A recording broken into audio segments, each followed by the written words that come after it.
Capítulo 20.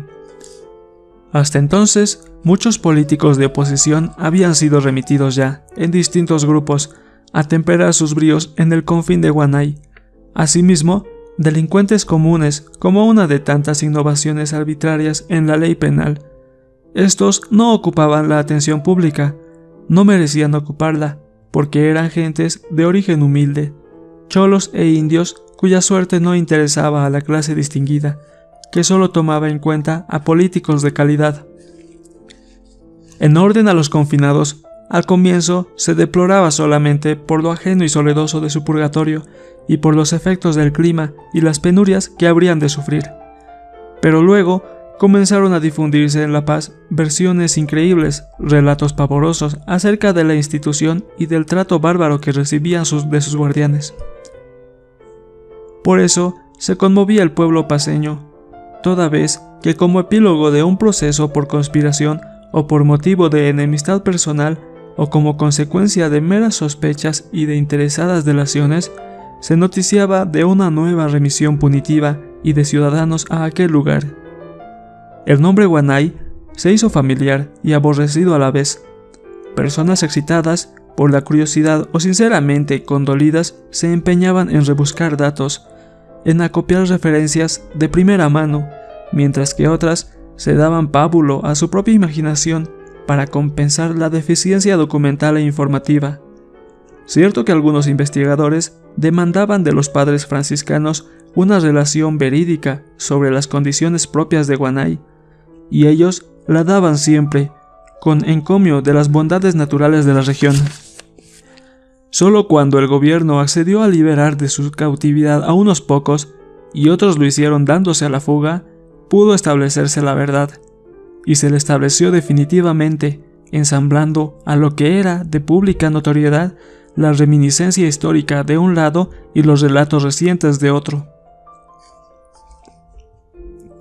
El poblado de Guanay, no obstante, su existencia de medio siglo, era un punto casi inimaginario, perdido en la entraña de la selva ignota, apenas ubicado en el laberinto geográfico del país, y era, con todo, un refugio de gentes apacibles y laboriosas que hallaron en la feracidad de esa tierra los medios de sustentarse sin esfuerzo, y en sus rutas fluviales el cauce propicio para mercar los frutos de su industria primitiva, y si no era exactamente un paraíso al placer de sus contados moradores, tampoco era un foco de calamidades por donde la vida fuera indeseable.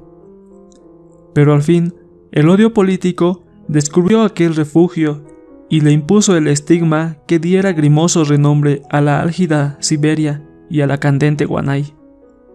Lugar lejano y difícilmente accesible, encajado entre ríspidas serranías boscosas, exento de auxilios y plagado de riesgos para el hombre inexperto, parecía conformado de propósito para servir a los tenebrosos designios de la opresión política. Así, por obra de los sacerdotes del dios Pánico, aquel tranquilo rincón se afamó de crudelísimo purgatorio, en torno al que se difundió una leyenda negra, impresa con versales rojas en las consejas volanderas de la fantasía popular. De todos modos, quedó consagrado como cabal expresión física del terror proyectado desde los reductos del poder, en grado que tales versiones, más verídicas que exageradas, crearon en el país un estado hipnótico y de pavor colectivo. Además, el vocablo indígena Guanay es sinónimo de escarmiento. Guanay es la voz imperativa con que los quechuas suelen condenar a expiación duradera o aplicar castigo pasajero. De ella derivan otras expresiones como esta que el mestizo de los valles pronuncia en tono de amenaza: te voy a sacar la guanana. O bien, como referencia de agresión: a fulano le han dado su guanachina. De donde pasó a darse en los hospitales el nombre de Guanay a las salas de enfermos tenidos por incurables o aislados por el carácter de infectocontagiosos de sus males: verbigracia, leúticos, leprosos, tísicos y otros. También tuvieron las cárceles su Guanay en la sección más sólidamente amurallada y sujeta de severa vigilancia, con destino a reos rematados y como antesala del patíbulo. Y aunque es clara la etimología y exacta la semántica de este nombre, no tuvo el poblado de Guanay tachas de odioso ni de temible mientras permaneció ignorado, porque antes, quienes conocían bien el vasto territorio leco, mentaban ese lugar como el más benigno de la región. La historia lo dice. Misioneros agustinos fundaron en 1718 la reducción de Mapiri, a orillas del río del mismo nombre, con el propósito de concentrar allí el mayor número posible de neófitos, mas la insalubridad de la vega y la carencia de recursos malograron el intento, de modo que fue muy tardo su desarrollo y bien presta su decadencia. Al fin no tuvieron sus pobladores de otra alternativa que el escape o la muerte. Los que no se fugaban a lo más recóndito de la selva morían consuntos por la terciana o fulminados por las fiebres tropicales, tremefactos de Berberi o esqueléticos de anemia. En esas condiciones, los padres agustinos lucharon más de un siglo, denodada pero estérilmente, en el empeño de construir en Mapiri una población próspera, que sirviese de puerto comercial y de base estratégica para emprender la conquista de los Muchanis. En la margen oriental del río Beni, operóse al cabo el desembande incontenible de los indios y luego el éxodo de los agustinos conversores hacia el año 1800. Reemplazaron a estos los padres franciscanos, que comenzaron por rondar la selva en pos de los fugitivos, para convencerles de restituirse a Mapiri, cuya población se daba casi por inexistente.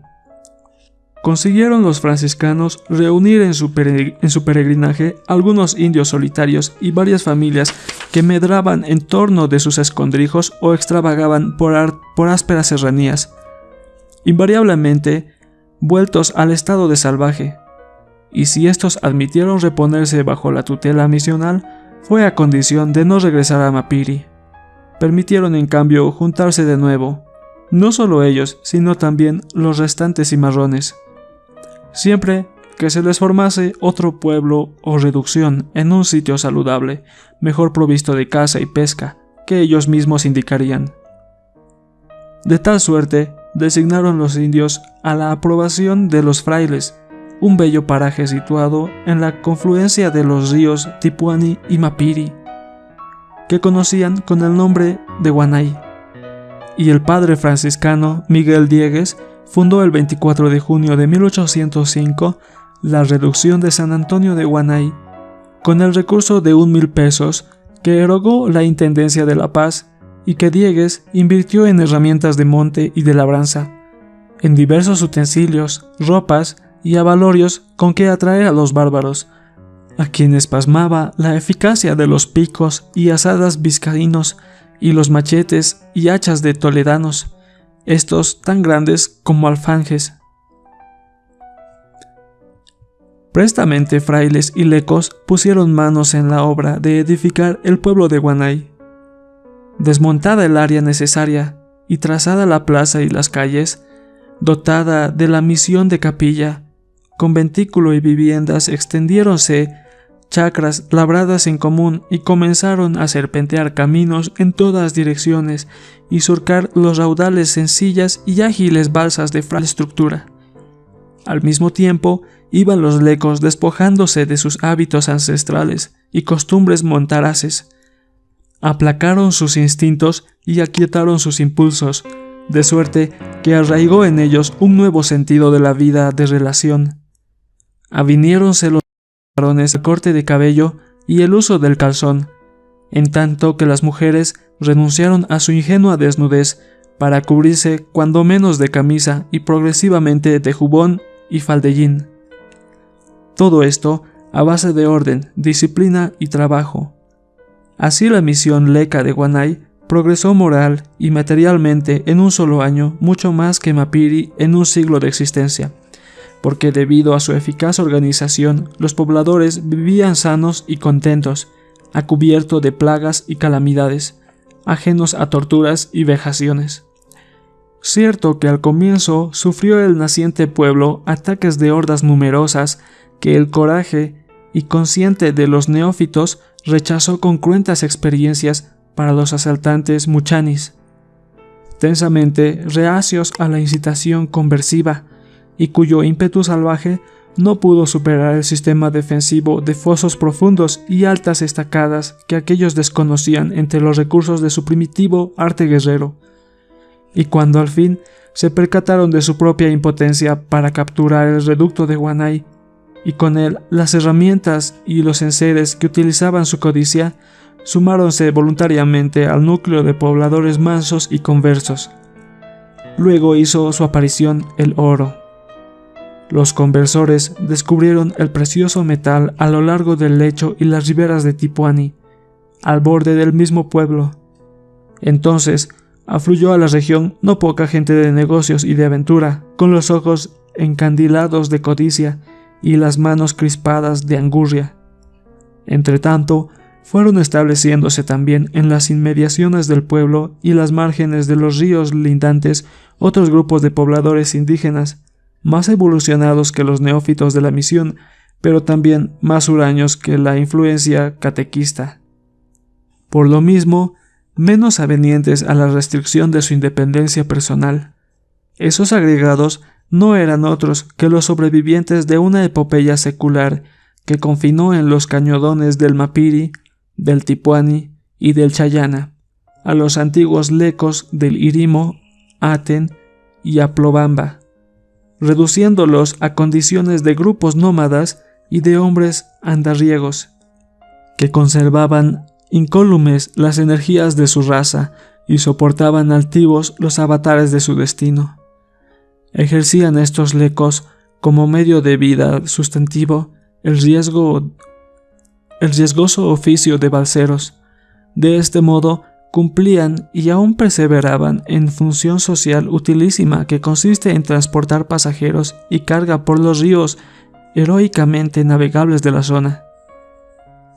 Pero el poblado de Guanay, incluso las dispersas chocerías aledañas, tuvo apenas 9 lustrosos de existencia pacífica y laboriosa, porque al comenzar el 10º, se le modificó el nombre cambiando la H inicial por la G, y se lo transformó en colonial penal, empudrerío de cuerpos y sumidero de almas. El Guanay. Guanay, la guanana de los presos. Guanay, la guanachina de los verdugos. Muchos años después, el fundador de Guanay, Miguel Diegues de Soto, fue destinado a ocupar la guardianía del convento franciscano de Moquegua, Perú.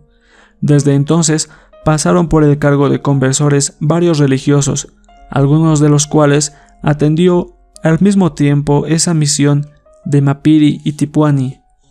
En esta última se estableció una enfermería regional donde se remitiría por navegación a los pacientes de Guanay.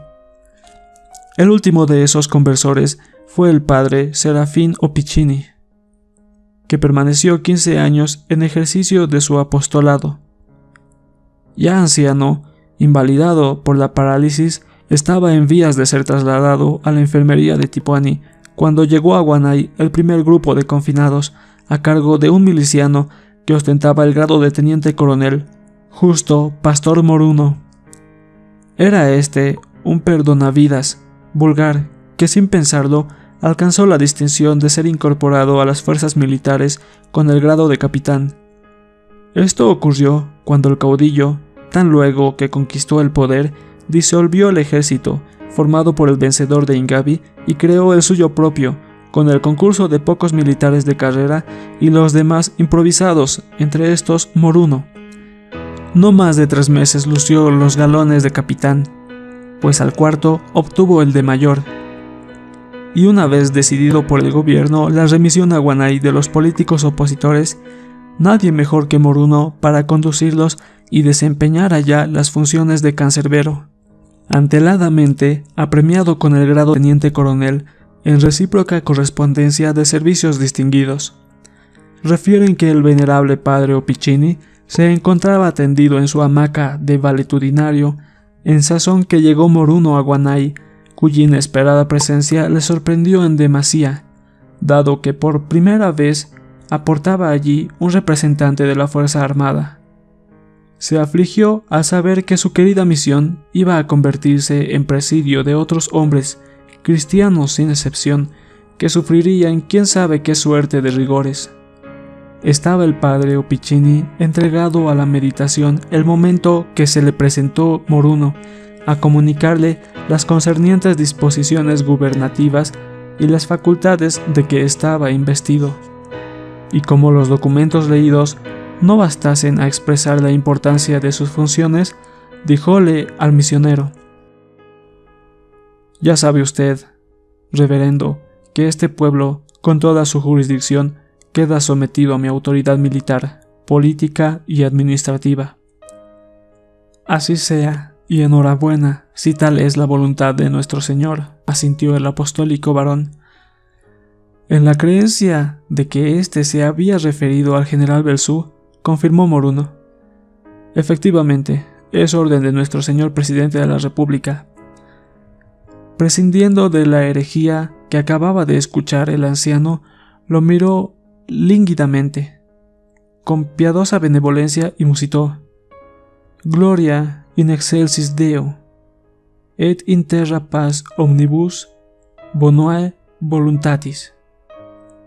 Moruno prescindió, a su vez, lo que no entendía, y planteó su primera demanda de urgencia: «Ahora, reverendo, necesito alojamiento y víveres para 50 hombres. Si no me facilita todo lo necesario y sobre la marcha, tomaré las medidas del caso». «Todo se proveerá cristianamente», respondió el padre Opicini. «Pero que sea al acto», exigió rotundamente el miliciano. Mientras tanto, los presos, cada cual con su respectiva atería, chamuscábanse en el pleno sol de la plazoleta de la Misión, laminados por las llamaradas caniculares y cercados de mochosas bayonetas, en tanto que les proporcionasen alojamiento en común. Y como no había en el poblado galpón alguno con capacidad de cuartel, ordenó Moruno la habitación de la capilla para tal objeto. Seguidamente, dio a sus soldados carta blanca para someter al pueblo a la primera requisición de alimentos en el transcurso de su existencia misional. Con indecible consternación se informó el padre Opicini de los desafueros tan prontamente cometidos por la tropa de Moruno, y después de orar por la tranquilidad y bienestar de sus amados hijos, díjoles a los neófitos que le atendían: «Llevadme a Tipuani ahora mismo. No tengo fuerzas para sobrellevar esta desgracia, ni para prestar el menor amparo a nuestros hermanos de la misión. Que la divina providencia los libre de todo mal». Media hora más tarde, 2 conversores transportaron al paralítico a la orilla del Tipuani, mientras que otros se encargaron de llevarle los indispensables adminículos y su humilde equipaje de misionero.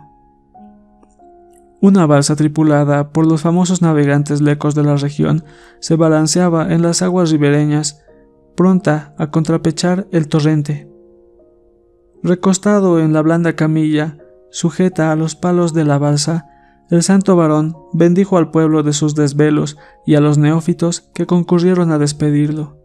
Enseguida, los balseros impulsaron la rústica embarcación hasta encontrar profundidad exenta de escollos y comenzaron a remar vigorosamente de arribada, perdiéndose de vista al virar por el primer torno del raudal. Así se fue de Guanay para no volver más y para perpetuarse en el recuerdo el último de los misioneros franciscanos, y con él la personificación de la bondad suma, el abnegado redentor de la barbarie primitiva, el apóstol del cristianismo tutelar. En cambio, quedó en aptitud de retozar sin freno la bestia apocalíptica, con apariencia humana.